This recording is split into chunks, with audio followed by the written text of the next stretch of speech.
Hi, everybody. Welcome to Cross Talk. Today we have a very special guest, person I've never talked to before. What is your name, ma'am? My name is Laura Arjona. Laura Arjona. And how old are you? I'm 15. And do your parents know you're doing this? Yes. Excellent. Because, ¿en qué lo quieres, español o inglés? English. English is fine? Yeah. You feel more comfortable in English? Yeah. Pero si te sale una cosa de que sopa... Sí. Because there are some things, right, that you can say better in Spanish. Yeah. Right? Okay. So, well, basically, Laura, are you a fan of the podcast? Do you hear it? I heard it for the first time yesterday. That's messed up. I know. Okay. I had heard about it before, but I only got like the actual name of it like 3 Crossfires ago. Do you think we're doing a poor job promoting it? I think so. Yeah, I don't know how to promote it better. I mean, I don't know. Like the Instagram and like the YouTube and the podcast, I feel like maybe you can announce it during Crossfire? During Crossfire. So we'll do that today. I will put this episode on the big screen. I mean, you can if you want to. I mean, I will. No, I'm kidding. So, Laura, how long have we known each other? Oh, my goodness. I don't even Before know. the pandemic? Way before. I mean, you knew Lucia. Well, I assume you knew Lucia first. So, what year did you start being the youth pastor? 2014. So, probably. It's 10 years ago almost. Probably that long. Maybe a little So, less. if you're 15... Yeah. And I've been doing this for 10 years. 10 years. I was 5. You were in K5. I was. Ya la vida. It's crazy. It's a long time. But a lot has happened since K5, right? Oh, yeah. Life has gotten more complicated. Way more complicated. More complicated. All right. So, well, basically what we do here is I ask people to tell me their story.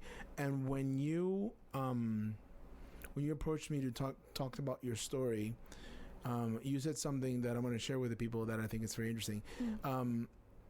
That you didn't feel 100% confident because you were still a work in progress. Mm-hmm. And what I told you is, so am I. Mm-hmm. Like today. Yeah. Today I had like a moment of like, I can't do this. And I remember like, okay, Señor, tú estás conmigo. And we were able to work through it. Mm-hmm. So what is your story? How did you become a believer? Well, I grew up in a Christian home. My parents have always been like firm believers of God, mainly because of my mom's testimony and how like she had a rough childhood and her parents never really divorced, but like they had like, you know, they weren't no estaban bien. So, and she had a whole like complicated childhood, and when she went to college, she found out about God, and that's how she like was saved. And like because of all that she went through when she was a kid, I feel like that made her testimony a whole lot stronger. And then when she met my dad didn't know God. When they were married, they got married in a Catholic church because my entire family other than us is Catholic. So after my parents got married, not right away, but it took some time, but my dad became a Christian through like Left Behind, the movie series. Mm-hmm. And well, he has grown in faith and all these things. Wait, the Left Behind series with Kirk Cameron? I don't know who it is. I mean, yeah, I guess it is. I know there's a movie with like Nicolas Cage. I don't know any actors, dude. But have you seen Left Behind? Yeah. Ponchera. Yeah, it is. It's and crazy. That got to him, and it was like, whoa. It got to him. It got the scene where I think he was a reporter, was in the bathroom and he was like crying and like he accepted Jesus. That was when my dad was like, wow, this is like super real. Wow. And yeah. So then your parents are both Christians. You grew up in a Christian home, and then what happens? Well, basically, I grew up in the church. I always went to all of the like, what's it called? The CBC Kids stuff. Yep. And I always... I'm trying to make sure you're in frame. Let me check. Is there too much para arriba? I don't know. I don't care. I think it looked good. There. Yeah, because I use my hands a lot, so. That's good. Yeah. We're all handy. Continúa. Yeah, so I grew up in the church, and well, I did all these things. When I was like in, I think it was like 5th grade, I was baptized. I had accepted Jesus when I was, well, originally I had accepted Jesus when I was like 5 and a half, something like that. So, well, okay, this is a complicated part.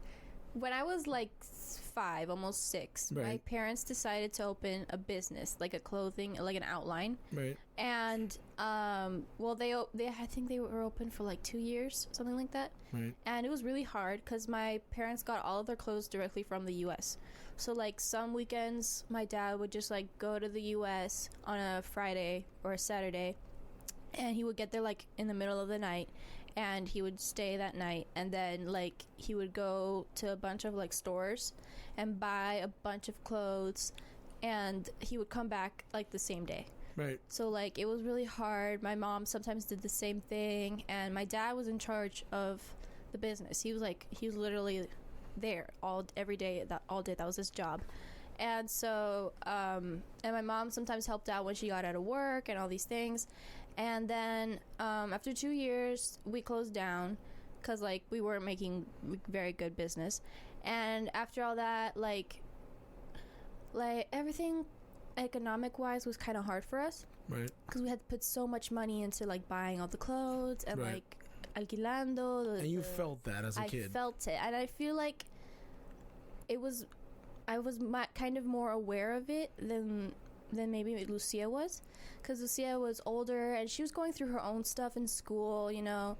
And then after a while of closing down the store, my parents told me that we had to change schools.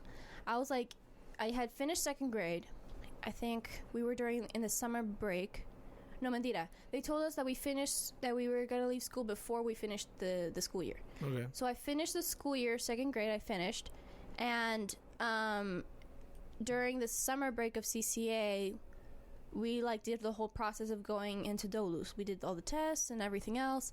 And we were kind of like on a Sabbath.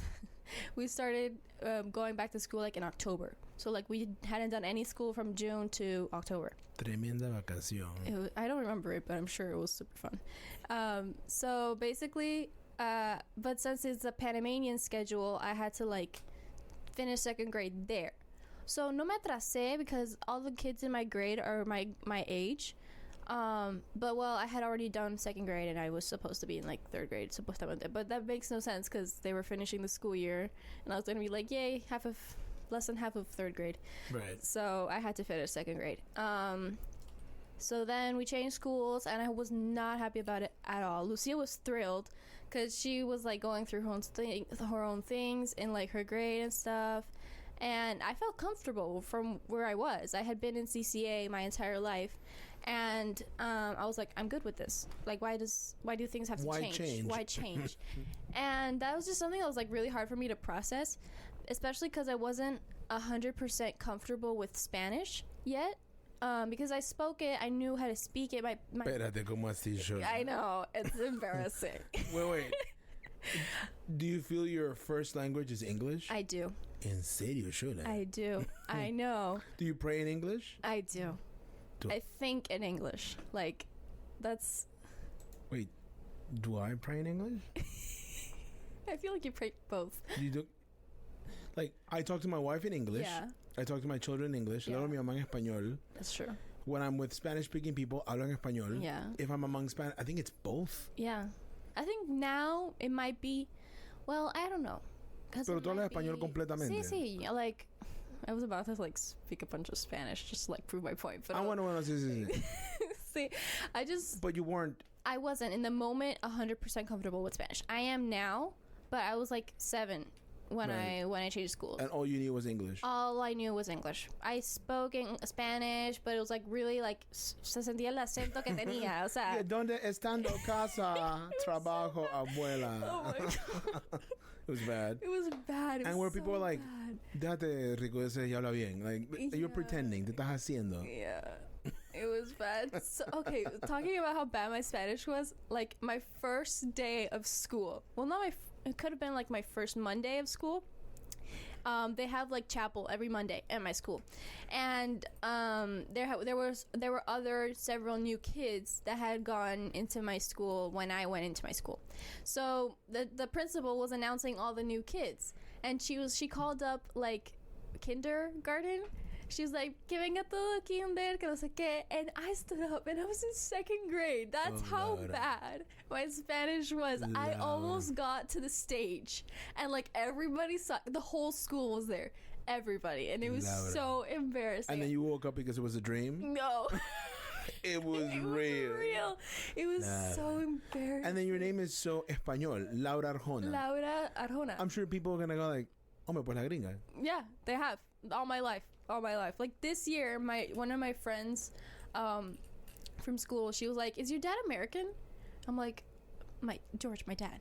So why do you speak Spanish? Why don't you? So when we moved to the U.S., mi hermana y yo, en los 90, when we came back to Panama, we spoke some broken, raggedy Spanish because it was all English in la escuela. I mean, and I can tell because your English is accent-free because you recorded it at a very early age where that's just the way it is. Yeah. Lo mismo yo. My English is accent-free-ish because todos los años que viví en Estados Unidos and then y me costó regresar al español. It was quick, but it wasn't like immediate. Yeah. So the good thing is you kept the English. I did because most of the school program is in English. I think that's one of the main reasons.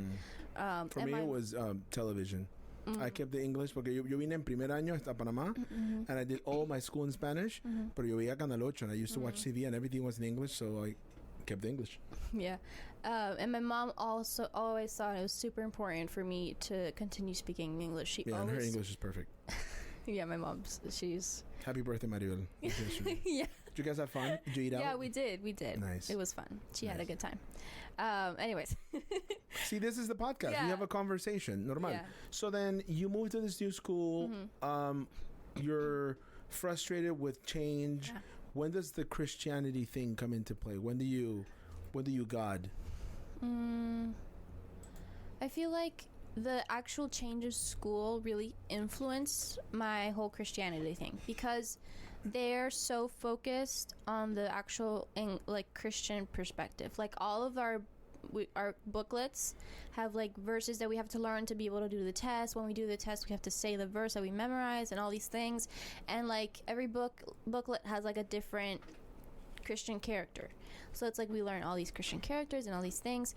And the principal is super nice and she's super sweet and she's super like she's like a God-fearing woman, dude. She's a like believer.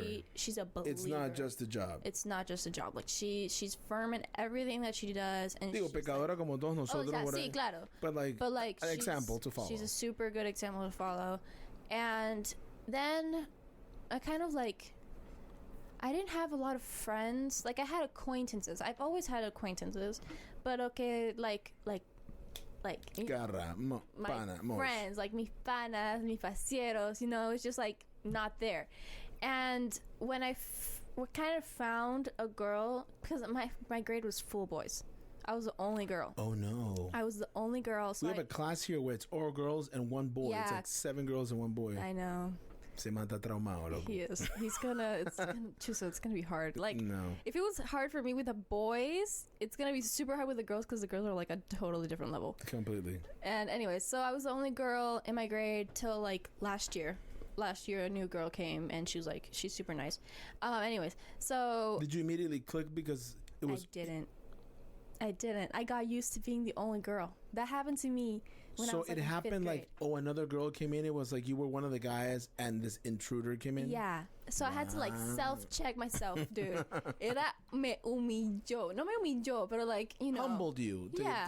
Sí, como que no me creía más, but I was just, again, so comfortable where I was. I don't like change. Nobody so like, does. Yeah. So I was just like, well, what is this? Why is she here? And I thought that she wasn't gonna stay the whole time she has stayed, because when I was little, like in 5th grade, another girl came, a gringa, and she actually got along better with the guys in my grade than I did. So that was like something I was like, Entonces que sepa cuánto. And so no me cayó bien. She's hearing this right now. I hope she's not. I'm sorry. No, 6 people hear this. Don't worry about it. Oh my god, I feel so bad. I honestly don't remember much But it was just like, I remember like I was so mean to her, and like it was bad. I feel so bad. But I want to. So when this new girl came, I was kind of like, okay, I'll just try to be nice, because I've always felt bad of how I treated the other girl. Right. And I'm gonna treat her nice. I'm gonna try, and it's okay. And well, it took me a while, but I'm finally like starting to like, not like get besties, but like, you know, we get along, we're fine, we laugh together, and echamos chistes, you know. So it's... Do you braid each other's hair? No. Tampoco así? No. I don't think anybody does that. No, it's a metaphor. Well, actually, no. One of my friends does braid hair. She's like, she loves styling. Anyways, so what was I saying? You were in that school. I want to make sure people understand. Like, it's not that CCA isn't a Christian school. No. But Doulos is a very specific kind of school called a covenant school, where like it's super emphasized. Yeah. Like it's at the core of absolute. Not that it isn't here, but it's more. This is more of a. This feels more like an outreach school, like where we open it up for other people and we have Christian content and Christian inclusion and all that. Yeah. Pero Doulos, lo que he escuchado, is like super focused on faith. Super focused. Like the Doulos means servant. Yeah. It's like intense. And so, yeah, I was the only girl in my grade, and I always talked with the boys. In the break, in the salida, everything, all the time. And that kind, you know, that influences you and all these things. So I was kind of like, I didn't hit them, but like I hit them. You know, you're one of the guys. Yeah. And eso pega así, blah, right in the head. I'm sorry. So yeah, I've always had like, you know, I didn't have any like girlfriends, and I've always actually I didn't even have any boyfriends. Boys who were friends. Friends. See, that's the thing with Spanish. In Spanish, they amiguitos. Amiguitos, like it's a whole other word, but in Spanish, in English, it's boys who are friends. Yeah, exactly. Continue. Friends were boys. Yes, friends were boys. So yeah, I always had acquaintances. I never really had like that connection. Then one girl, a new girl came. I don't remember what year she got there. I don't remember. I was in 5th grade when she got there, and she was in 4th. And she was new, and I'm like, man, I know what that feels like. And she was like, I don't know who to talk to. And I really related that because obviously I had changed schools, and I didn't have any friends. And by then I was actually like more comfortable with the Spanish. I got accustomed to Spanish faster than Lucia because Lucia was like older. Right. Y le costó un poquito más. So when Lucia speaks Spanish? I never heard of it. Mentira, Lucia. You and the other 7 people. Right. So she might lose it. Oh my goodness, she might lose the Spanish. Verdad que ya está allá. Anyways, that's enough. When she comes back, does she speak bad Spanish? En serio que, Mama, yo sentir que tú preparando. I'm exposing Lucia. I'm sorry, Lucia. We love you, buddy. I'm sorry. Oh my goodness. Anyways, so basically, I got to know her better, and we were friends for a really long time. Like she was like, I considered her my BFF. And then the pandemic came. Yeah, that booty. And the pandemic ruins everything, I swear. Oh my goodness. On so many levels, Laura. So many levels. Anyways, so she has strict parents, but like they're not as strict as my parents. Mm-hmm. So she had a phone when we left for the pandemic. She was in 5th grade and she had a phone. I was in 6th grade and I didn't have a phone, so we lost connection. And I didn't see her at all. Like we were in the same class. I didn't even see her in the Zoom calls or anything like that. And we just lost connection completely. Wow. And so like I was always the one that like formó las fiestas, like on Zoom, like, hey, let's play Among Us. Dude, Among Us. That was like the thing. That brought people sanity. I know. It was messed up. Kind of messed up. Anyway, so we always like Roblox. Vamos a Roblox juntos, Among Us, whatever. And I was like, nobody else did that. And I felt kind of like weird. I'm like, oh, am I being too pushy? But I just wanted to keep... I'm a people person. You know this. I know this. Yeah. And for some people, the pandemic, for the people persons, the pandemic was a nightmare. It was a nightmare. For the people who can't stand people, it was the best 2 years of their life. I've heard people say like, I miss the pandemic. I know. There was a kid in my class. Oh my goodness. Like our last Zoom class. Like, we knew it was the last one because they already announced. Well, we know, They're like, okay, vamos a semi-presencial or something like that. The kid was like, can I just, like, do it full on? We like, had people here like, too like put that. a computer in the classroom so that I can do my stuff on the computer. Forever. And I was like, dude, I'm dying. Estoy aquí con el cuchillo. Like, I can't do this anymore. And it was crazy. So, yeah. Then I lost connection with the girl. And when we got back to school, it was totally weird. Completely weird. It's awkward. It was so awkward. And I was so excited. And I was like, yes, finally, people. I can touch somebody that isn't my family. But then it's like... yeah, it was so weird. Everybody had grown on an extreme level. And I was like, wait, what grade did you leave? 6th. And what grade did you come back? 8th. Chuso, no. That's like the growth spurts. People come with beards. Oh my... People are... Literally, George. Literally. From 6th to 8th grade, like, if you were to fall in a coma in 6th grade and wake up in 8th grade, which is basically what happened, you're like, y estos hombres, y estas señoras. I know. Y mis amiguitos. I know. It was so weird. Oh my goodness. There's a guy in my class. He loves basketball.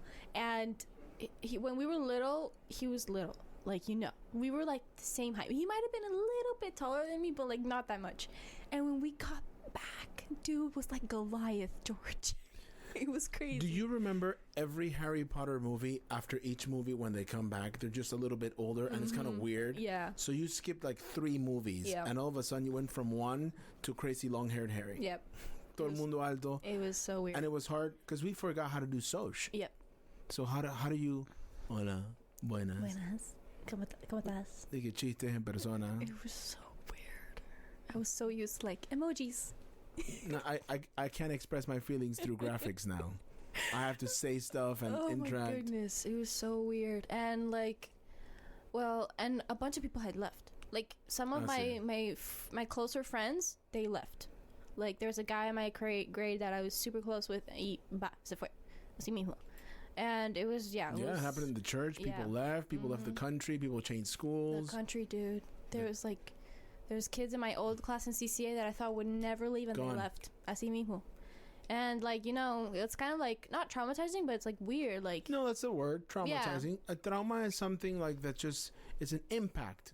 Like, that was a trauma to my hand. Yep. Like, my hand's fine. I can still feel it, but it definitely made an impact. Yeah. Like, every part of your life has some form of trauma. Like, this experience, stuck in a box with me, talking about your feelings and your past, it's a little bit traumatic. Like, but not all trauma is, like, bad. Yeah, bad. Some trauma is necessary. Like, I know that I shouldn't mess with stray dogs because of some previous trauma, and that has saved me from getting really hurt. Yeah. So the pandemic was traumatic, but it taught us not to neglect person-to-person interaction. Totally. I completely agree with that. Like, now I don't enjoy school, but I kind of enjoy it a little bit more to a certain level because I know what the pandemic was like. Right. Like, kids that were born in the pandemic will never know. Colette. I know. Like, dude. That whole generation's pandemic babies. I know. They never went to nursery. They never went to daycare. They never shared, like, with other kids. And at the beginning, it was hard to put that generation together because they didn't know. They had no baseline. Mm-hmm. So, like... Did the pandemic drive you to Jesus or drive you away?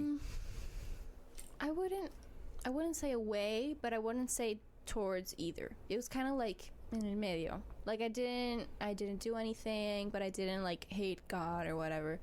But yeah, I don't think it helped because during that time, Crossfire on Zoom. So sorry. I heard Mercedes' podcast this morning, and when she said Crossfire Zoom, I'm like, dude, like, it's crazy. Do you remember that? I remember that. I had to every week find a different place in the jungle alone. I was like, oh wait, and record myself. Yeah. And see, you only got the final thing. I had to take the camera up to the jungle. I had to microphone myself. I had to record myself in a very wide shot. Oh my goodness. Hoping that the microphone was working. There was a couple of times where the whole episode, porque no había hablado, whatever. It was crazy, but it was what it was. Yeah, it wasn't that bad though. The weird part was the small groups. The small groups. It was weird. Like, it's like some people wouldn't even like turn on their camera or like talk, and I'm like, I need to see people. You know, I need to know that you're there. Right. And so pobrecita la Jana. Poor Jana. She was my small group leader. And you know, ay, Dios mío, we were so bad. We nos portábamos mal. On video. And it was crazy. And because we were hyper, you know. Of course. We were stuck inside at our houses all day, and we were like cansados de esta locura. So like we were hyper and we were like talkative, you know, all these things. And oh my goodness. Anyways, so it didn't drive you towards, but it didn't drive you away either. Yeah. So basically, when we got back to Crossfire live, I was kind of like, again, weirded out by all the people because we had all changed and all these things. So many things that happened in our lives during the pandemic and all these things. And bueno, I wouldn't say, I honestly don't remember a lot. Okay, we got back. What year did we get back? I have no idea. We got back. Yeah, we got back. It slowly started getting normal again. Yeah. People started coming poco a poco. Oh, no, mentira. Al principio llegó un montón de gente. Sí, because ¿verdad? people were like desperate to... So a bunch of people came at the beginning. That's right. So then as time passed and all these things, school was going más o menos. And, we moved here. You moved to the parsonage. We moved to the parsonage. That was like at the beginning of the pandemic, like in 2020. Right. Like in July. So it was like media pandemia, we moved to the parsonage, which is kind of, you know, it was weird. So, yeah, we moved, which was kind of good, I guess, because you became part of our family, dude. Like, yeah, it was good because of that, and I got to know you guys better, and I got to know Heidi and Colette and all these things, and it was good because we were already tired of our old house, of our old apartment, and so like change of scenery all of a sudden was like, okay, kind of good, but then I got tired again, and like because I was cramped in there like a year and a half. So yeah, we moved and all these things, and we got back to Crossfire after a while. When things started getting more normal, the world was like normalizing again. COVID wasn't so deadly, because it was deadly. Yeah, totally. You were like, okay, we want to go to Costa Rica. And I was like, wow. Well, by then, I was actually already doing all these other things. I was doing CBC Kids. I was in Crosswalk. Life had gotten back to normal. Right. And so when you announced the Costa Rica trip, I was like, okay, I want to try to do this. And I actually had gotten back from Mexico in August, because I went to Mexico for a Christian camp in August, which is totally like a completely life-changing. Bien chiva. Regresé hablando mexicano, loco. Like, that's hilarious. I'm like my dad. My dad and I, we absorb culture. Acentazo. Like, I came back talking like, wey. ¿De qué pos madre? Pásame el agua frescas when it was like chicha. Oh my goodness. And did everybody go, ay, no seas tan ridículo? Yeah. When I got back to school, everyone was like, why are you talking like a Mexican dude? And I'm like, I'm sorry, I can't help it. Mexico was like a completely like kind of like reset for me. It was like, especially the last day we were there, we did a bonfire, which is something like that I feel like you need to do, you know? Get something like, it breaks you all that time, like, you know, singing and worshiping, and like the activities that you do during the bonfire are things that are like, I don't know, I feel like it kind of, maybe it has nothing to do with it, but like I kind of, every time I think of a bonfire, I think of God speaking to Moses. It was Moses, right? Yeah, it was Moses. It was Moses in the burning bush. The tongues of fire, the heads of people. Fire is a very, se repite bastante en el Antiguo Testamento, la presencia de Dios con el fuego. Yeah. So I feel like that's something like, well, maybe it has something to do with it. I don't know. But when we were in the bonfire, the day before the bonfire, we nailed all of our sins to like a cross. Wow. Which was like super impactful, and was like, I cried, dude. I cried so much. And the day of the bonfire, they're like, okay, find your sin, because we had all like, we hadn't put our name on it, but we had put it in an envelope in a specific place, and we had put it on there like con clavo y todo, like I martillé mis pecados a la cruz, literalmente. So it was like, it was crazy, and I got my sins, and he was like, okay, now throw them in the fire, just throw it. And I was like, what? Like, it can't be that easy. And he was like, yeah, just throw it. Like, it's gone. Like, Jesus died on that cross so that you could throw your sins in the fire that easily. Like, it's nothing happened. Right. And I was like, this is amazing. Like, I had known what it was my entire life, but I hadn't really realized it by myself, because I had already kind of like lived my parents' faith my entire life. So it's kind of like, okay, what do I do now? I want to grow in my faith, but I don't know how to do it. So when we got back to Panama, my friends from school were all like, Laura, you're different, like, what happened and all these things, and I honestly didn't know. I hadn't clicked that it was that, because now I think, well, that's what that was. But in the moment, I was like, okay, I don't know, maybe I just needed a break from school, and now I'm happy again. Right. It was weird. And one of my Lucia's classmates was actually like, Lada, you're like more happy, you're happier, you I don't know, it's like different. I'm like, yeah, I don't know, what's weird. And it's like, okay. And after a while, because I didn't like feed on it, my faith kind of started to diminish again. So it was kind of like, ups and downs and all these things. And well, then I got involved in all this crosswalk stuff. And even though I had already done crosswalk in 4th and 5th grade,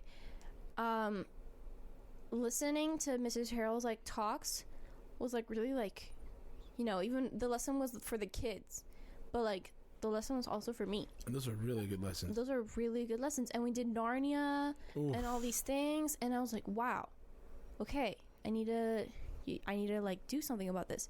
And then we went to Pararapuru. Dude, Pararapuru for me when I was a kid, and it still is, it's like amazing. Like I'm super happy whenever I go. People don't understand that. And some people may not understand. They may think Pararapuru is like Universal Studios, mm-hmm. where it's like a 5-star hotel full of comfort. Pararapuru is hard. It is. But then why is it so special? If it's, remember, you just talked about being bored of a comfortable home, mm-hmm. being bored of all these things. Why is that place of difficulty such a good thing for you? Why do you think it's such a good memory? I feel like it's because they're so happy. And they have close to nothing. Like, they don't have clean water. They don't have permanent electricity. They had to like have like what's that called? Generator. They have to have a generator like almost in every house. And it's like they have almost nothing, and they're happy. They're okay. That makes you redefine what everything is. Exactly. It makes me like think about what a home is, because my entire life a home has been una casa con un techo, con wifi, con luz, con agua potable, refrigeradora, todo. And when you take all of that away and you start sleeping on a cement floor, and it's still a home, I'm like, okay, something's weird. And when I went back to Pararapuru this year, I relived that again, because I had always wanted to go back when I came back in 5th grade. So when Mrs. Harrell offered me the chance to be a leader in Crosswalk, I immediately took it. Of course. Basically, because of Pararapuru. And after a while of being a leader in Crosswalk, I actually started doing it for the kids, and I still am. But Pararapuru was always kind of like the main focus. Like, I wanted to go back there. I wanted to see the kids that I had taken care of when I was in 4th and 5th grade. Like, the kids that I made friends with in 4th and 5th grade. And I did, and they're like... It was amazing. They remembered me. I was going to ask, they remembered you? They remembered me, and I didn't think they would, because one of the kids, he was like 5 years old. He was like 4 or 5 years old. And I was like, how is that, how cool is that? And it was just like, wow. And, well, you announced the Costa Rica mission trip last year, and I actually I wanted to go. And I tried and all these things. Y me metí I went to the first meetings, and like I went to the first like maybe like a month, and after a while we were like, okay, I'm in Crosswalk. I have to go every Sunday to Crosswalk, and we just came back from Mexico, and it felt like kind of like a lot was happening in our lives in that moment. We were trying to finish the school year, and Lucia was, she was applying to colleges and all these things, and we were just like, maybe that was not the time. Maybe next year when George announces it again, we can actually go. And I want to commend you for that, because I use your example as an example. It's okay for you to say, I'm too busy for this right now. And I tell people that, there were these girls that, I know they love the Lord. I know they want to serve, but they were doing so many things. They realized not this year. So I want to take the opportunity to commend you. That was a very mature of you to realize, like, I can't do it. Yeah, it was hard. I really wanted to go. We both did, but it was just like we couldn't do it. We just couldn't. And well, when everybody came back from Costa Rica, it was like, amazing. Like, they came back with all these stories and all these like what had happened, how cold it was, and how but still home, which is something that I, You understood. Again, I understood, and I was like, I know how that feels like, but I don't completely, because I wasn't there, obviously. Right. So I was like, Pero si Dios quiere, you'll be there next year. I will. I'm trying so hard. Señor, por favor. Estamos vendiendo. ¿Qué estamos vendiendo? Pan. If you want to buy some bread. Y dije boletos a una obra de teatro a obra Mario. De teatro, Mario Brothers. ¿Por qué fecha? Después tengo que decir la fecha. El 18 de noviembre. Excellent. We're going. The girls are I made the mistake of telling my children, so they continuously ask me, but is it like the real Mario, Papa? Are they gonna bring a cartoon? How is a cartoon? And you go, it's in Spanish. Mario speaks Spanish. So anyway, you're doing your thing to go this year. Yeah, I am. It was hard for me at first. I didn't completely finish reading Matthew. I'm working. Could you? I know. I felt so bad. But that's good. When I told you, I was this close to crying. I felt so bad. That's good. And look, it's because then it confronts you with if I want to do this, I got to do this thing. Mm-hmm. So I told you, the meeting doesn't start for a few hours. Yeah. Move. Yeah. And you did. I did. And you were able to do as much as you could. And how are you doing on Mark for this weekend? Llevo 6 capítulos. So better than last time. Better than last time, but you gotta be done. I know, yeah. I'm reading, I'm trying to read 2 per night. Just so you guys know, what we're doing as a requirement for the people who are going on the mission trip is they have to read, between meeting and meeting, which is about 2 weeks, they have to read a whole gospel. We've read Matthew, and now we're going through the Gospel of Mark, which is shorter. Yeah. And next we'll have Luke, and next we'll have John, and then it's Acts, and then it's Romans, and then we go. Yep. It's going to be crazy. Yeah. What have you learned from that stuff? Just, Mark it's crazy. I know the Gospels are very similar because they're all just the stories of Jesus' life and his death. But since I hadn't already read Matthew, Mark was and especially, oh man, I was reading it the other day. I think it was 2 nights ago, and there was something that was really, I saw repetitive in Mark, the demons. Whenever a demon confronted Jesus always told them, "Don't tell anybody who I am." And I was always why? Why does he want anybody to know who he is? Had you ever asked yourself that question before? I did. I wrote it down. I mean, before, no. Because I didn't know. I wrote it down in my Bible when I read it, because every time I see it, I'm why? Why didn't he want anybody to know? And I feel it's kind of he didn't want the fame. He wanted to reach people who were lower, who were normal people. He wanted to be heard and not seen. I know that's a very incomplete idea, but it's if I go into a school and everybody knows I'm the rich kid, they're all going to want to be my friend. If they don't know how much money I have, whoever comes to me and speaks to me is because of who I am and what I'm saying. Yeah. So that's why he put Jesus Christ himself on earth in the worst part of the world, in the ghettoiest town. Yeah. Para que venga un man en media y que, oh my goodness, it's CR7. Dude, don't tell anybody. Cristiano Ronaldo going to Delaware. Nobody knows who Cristiano Ronaldo is in Delaware. Yeah. Right? So if some Mexican guy who lives in Delaware sees CR7 in Walmart, he's going to go nuts. And nobody's going to know why. Yeah.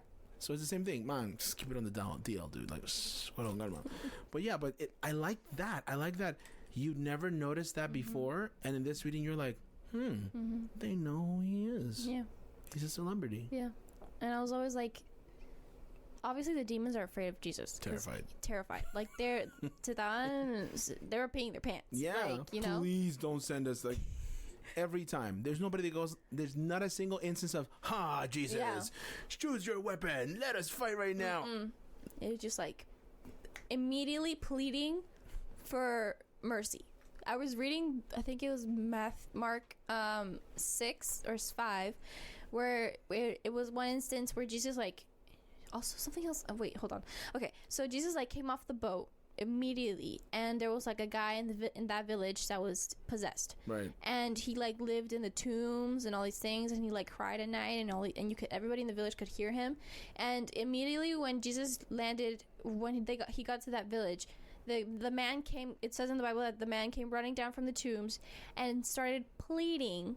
It uses that word, pleading, to Jesus, like, please don't kill me, or like don't send me away, don't send me back to hell, don't send me back, and all these things. And they even went to the extremities of telling Jesus, we will leave, don't send us back, because if you don't send us back, we will leave this man's body, because there was a lot of them.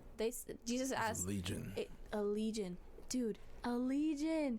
And the Bible said that nobody was strong enough to sustain that man, and he was like, they had chained him, rompía las cadenas. They had like tied him up, and nothing worked. And 2 seconds in Jesus' presence, and the dude was like, asked him permission to leave him, like, send us to those pigs, to the pigs. And he did. And there's a whole bunch of stuff about why it was pigs and why they died and what. First of all, Jews shouldn't have been raising pigs because it was a filthy animal, lo que sea. But it's the. Es como que entre Lionel Messi ahora Crossfire, everybody knows who he is. Yeah. Y si tú estás en K4 o en cualquier, tú bajas de allá because royalty just came. So this demon, this legion of demons, sensed supernaturally. I can't even imagine the glow of Jesus. Because like, it's spiritual. They're like they don't see what you and I see. Yeah, exactly. So they see. So I like to imagine that the transfiguration was a little glimpse of what like real Jesus looks like, like just glowing, and that doesn't even probably come close to what it really would look like if we would look at him with spiritual eyes. But that's super cool. So that's why we have the activity of reading the Bible, because then, well, you read normal. You're a reader. Yeah, I am. So you imagine this stuff. I do. You have a really good imaginarium. People who don't read have not impossible, have a more difficult time seeing the Bible as a story. Yeah.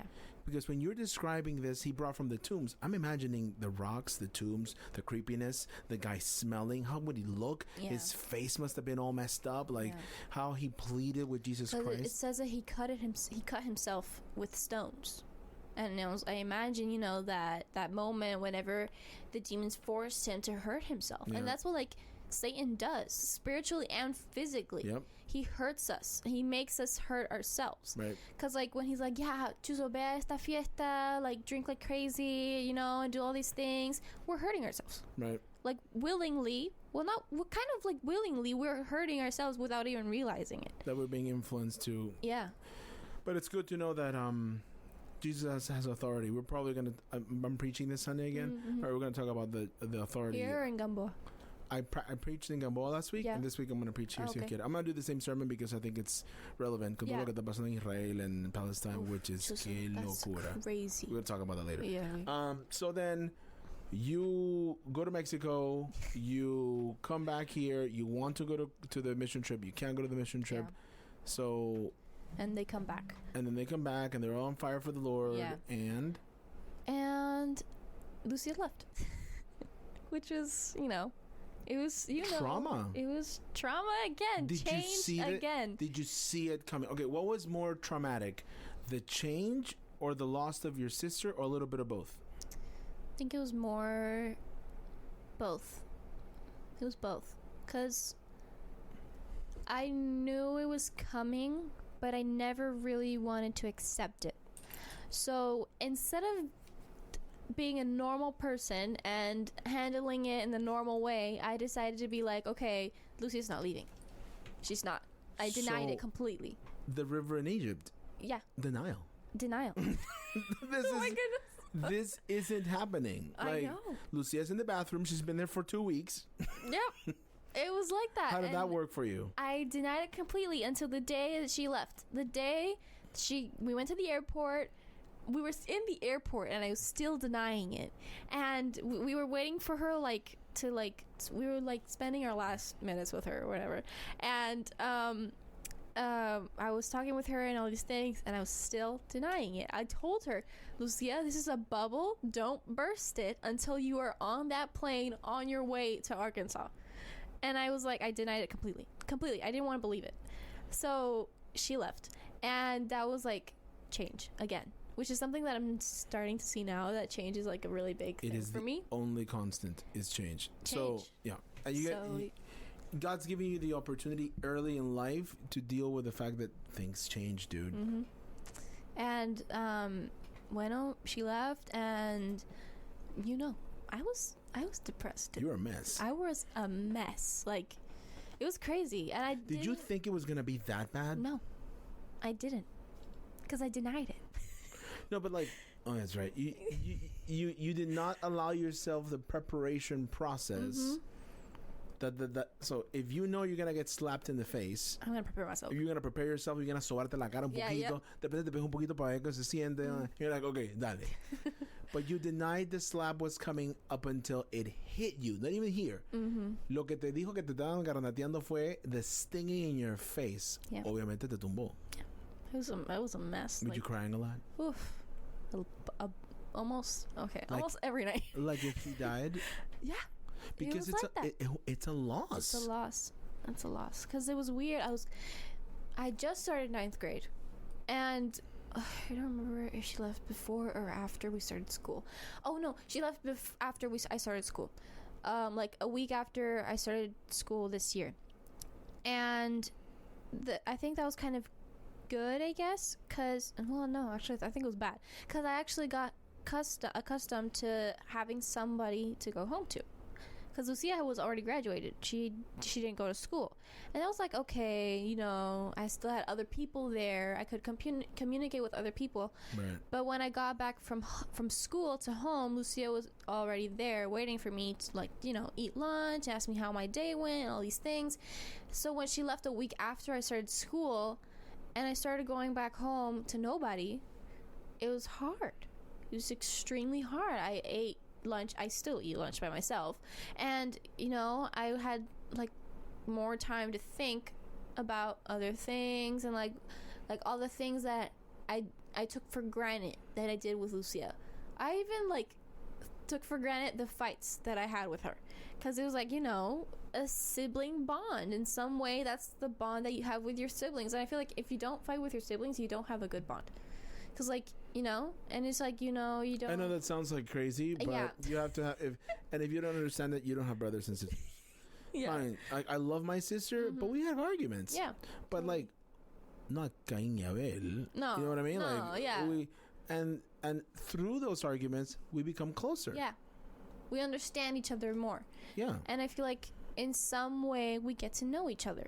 We like, okay, Lucia doesn't like it when I do this, so I'm going to do it more. Oh, my goodness. That's Heidi and Colette. Señor, que ya no están escuchando eso. They're going to hear this 20 years from now. Heidi and Colette, I love you guys. Oh, my goodness. Yeah. And I get kind of emotional when I see, especially sisters like Heidi and Colette, which is something I feel like why my love for Heidi and Colette is so big. Because I see me and Lucia in them. And I'm like, I wish I could remember more of my childhood, because all those moments that I had with her. And espérate. Are you gonna be okay? Yeah. You got something in your eye. Exactly. It's allergies, guys. Let me just change it so it's just me. There you go. Thank you. So it's just me talking. See, it's only me on the screen. Yeah, it was un golpe que me sacó el aire, and I remember you coming to Bible study and it looked like somebody had taken the air out of you. Like, you and Lucia were a duo. We love you guys very much, but we also love you guys individually, like our daughters, like your parents do. Like, you both bring something unique, but together you bring something that's another thing. So when that band was broken, we got only Laura, which gave us more opportunity to enjoy more of what Laura brought. and we love you, dude. You're like super funny, super awesome. But then when Laura became aware of no Lucia, Laura became depressed and down and sad and wanted to talk to nobody. And I understood that you needed to grieve. Yeah. But then Lucia came back to visit. She did. She actually surprised me. I remember that video. Yep.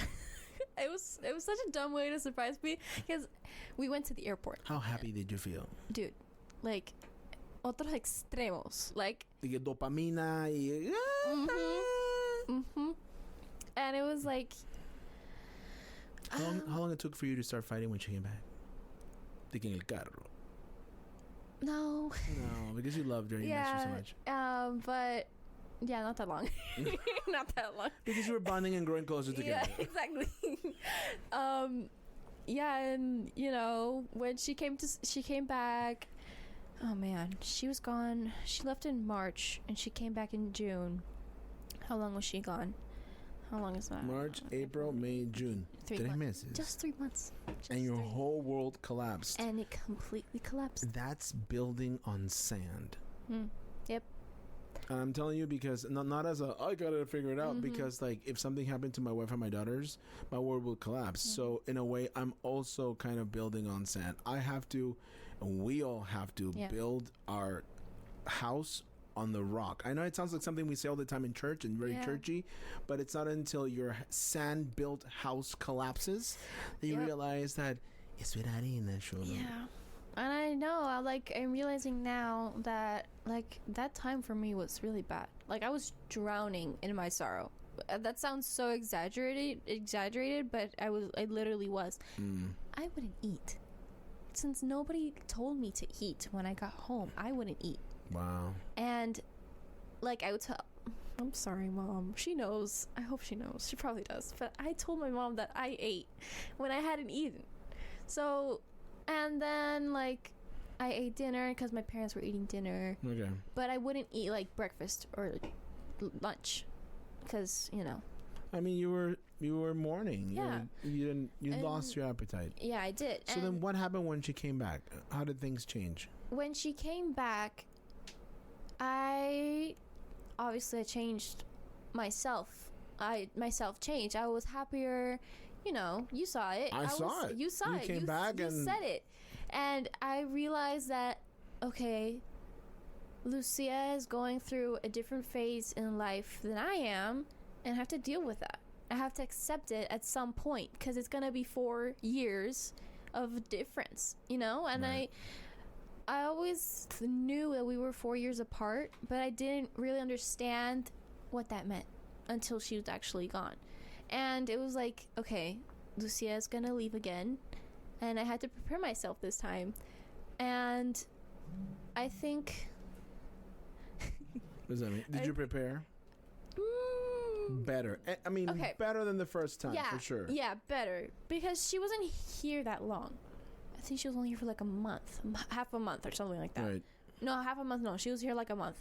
And, when she left again, I was like, okay, I have to do something about it. I can't stay like this forever for 4 years, you know? And I was like, okay, Laura, pick yourself up, dude, because nobody else is going to do it, because nobody else knows what's happening. So you have to figure out a way to fix yourself.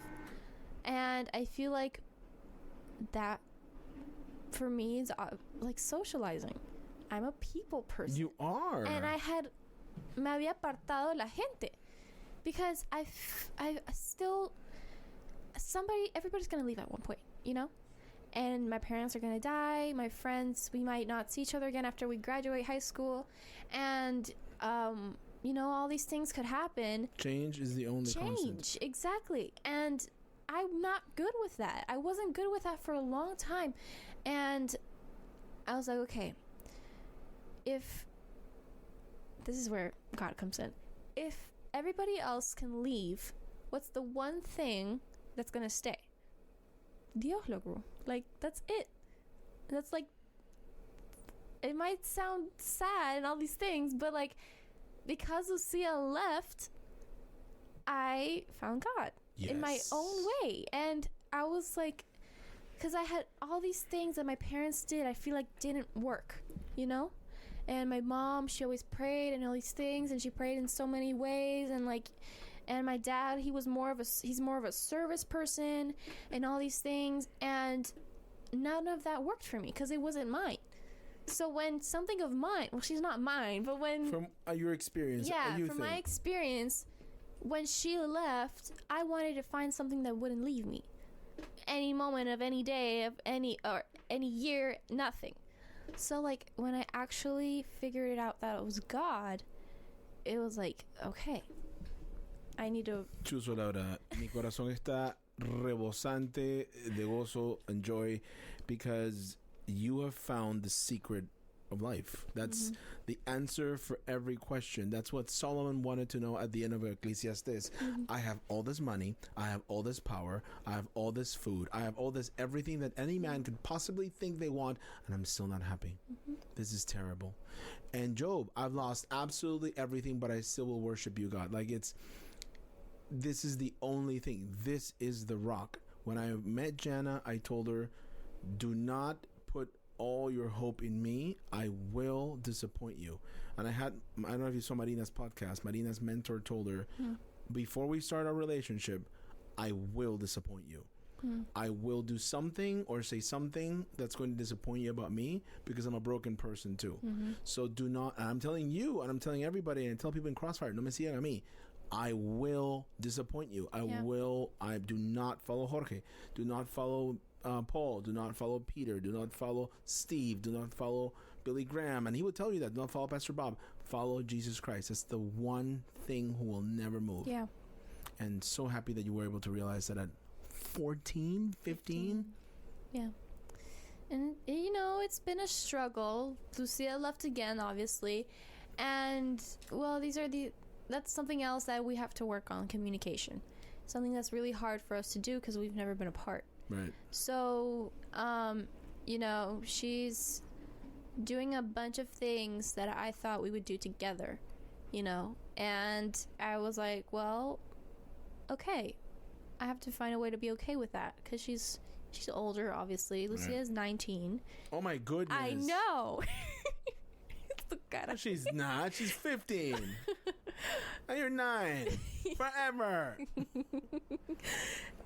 It's crazy. And if I ever live long enough to officiate your wedding, I'm gonna be inconsolable. Like, I'm gonna have to take like una dramamine, una cosa para mareo, una cosa así, because I'm gonna be inconsolable. Because it's like I've seen, and you and all the people that I love, I've seen your journeys, and I've seen, to hear you say this, Laura, fills my heart because it's like, oh wow, like you said, I could have the best program, the best songs, the craziest sermon, the most interactive tool, but if it's not something that's real for you, Dios te lo hace a ti custom. It wasn't a message, it wasn't a song, it wasn't a thing, it was an experience. You experienced the void, and you were sitting in your pooped pants and said, I have two choices. I sit here in my filth, or I get up from this chair, clean up, and do something about it. Yeah. I was tired. I'm tired of being sad. I'm tired of being tired. I'm tired of being sad. And that's something that I was listening to Elizabeth's last podcast, the latest one, the 24th one. And she said, well, you said actually, that someday somebody is going to go to her and be like, I want to stop going to all these parties, just like you, because I'm tired of doing all of this. And that's how I felt. I was like, I'm tired of feeling like crap, because I did. And I'm tired of being sad all the time and faking that I was happy in front of my parents and my classmates, because I was faking everything. And I feel like that's something that was actually good for me, because when I got to your house, like Bible study, Crossfire, I couldn't do it anymore. I was exhausted doing it all day. So when I got to you and Jana, you fell asleep. I literally did. Many times. Yeah, and I thought it was sweet because it made you feel safe there. I did, and I was like, I don't need to pretend with these people, because my parents, I feel safe with my parents. Yeah, of course. But they were going through their own things. So you didn't want it to add. I didn't want to add, and Lucia's the first daughter. they've never done this before, and they're getting used to it in their own way. Right. And I was like, I don't want to be another burden for them to worry about, because they worry about Lucia all the time. Like, of course. Like, where is she? What is she doing? Is she okay? How is her school going? Is she Dude, going they don't to... let you go jogging in Cárdenas because they love you so much. Yep. Lucia está en Arkansas. Yeah, it's hard for them. I'm sure it's super hard for him. Super hard. For them. And she's getting her license. Oh my goodness. And that's... Palpitaciones pensando en Colette. I just thought of Colette driving a car and I got like palpitations. Yeah, she's growing. And I'm growing, and my parents are growing. Yesterday, when my mom's birthday was yesterday, and I was thinking of when we were eating dinner, and we prayed before we ate, and there's a void there.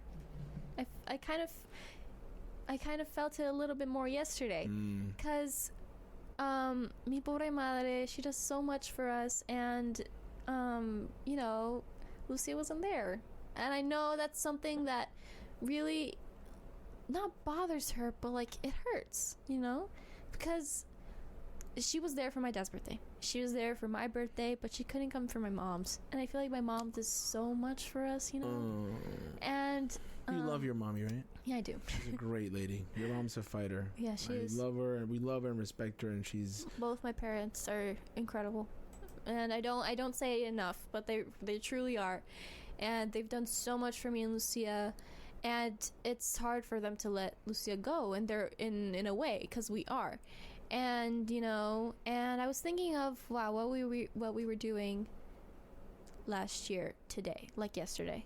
We were having dinner with Lucia and my mom and my dad, and we all four of us were there, and it was just another year. It was just another normal year with PF Chan eating in my mom's favorite restaurant, and it was like, okay, this is good. And those are the moments that I took so for granted, like so on extreme levels.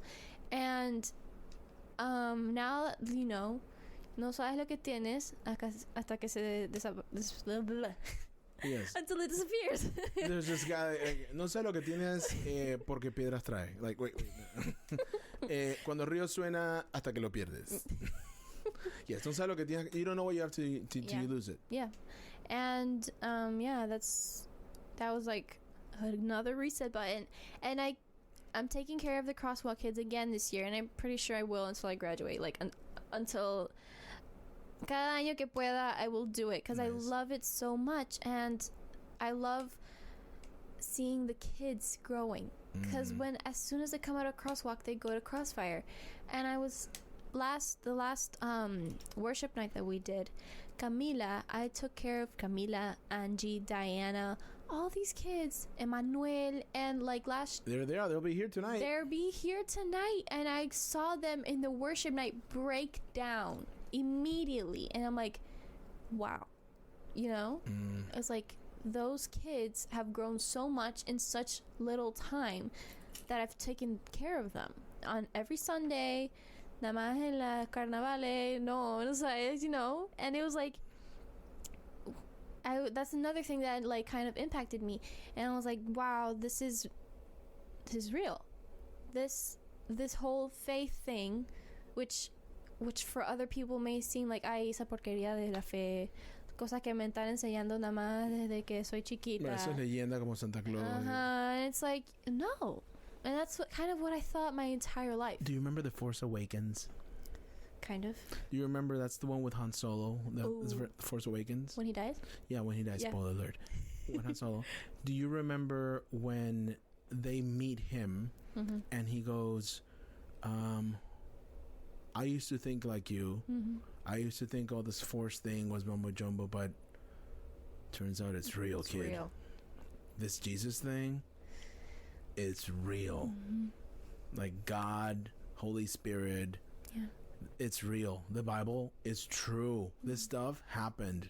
We've been created. Jana, for her tests, I told a couple of people this on the podcast, she had her genome checked. Like, they take your DNA and they sequence your genome, and we have her genome. Like, they can clone Jana, technically, somewhere in Germany, because they have the code. Yeah. And all it is, Laura, is code. there must be a code writer. Like, you can't look at 32 pages of code or whatever many pages and say, oh no, eso fue una sopa de letras que tiraron al aire y randomly cayó. No, there is code. We were created. There is no doubt about that. Yeah. And when it clicked for you, well, for you it clicked with loss. For me it clicked with watching people doing the Jesus thing. Authenticity made it click for me. Yeah. Somebody being real.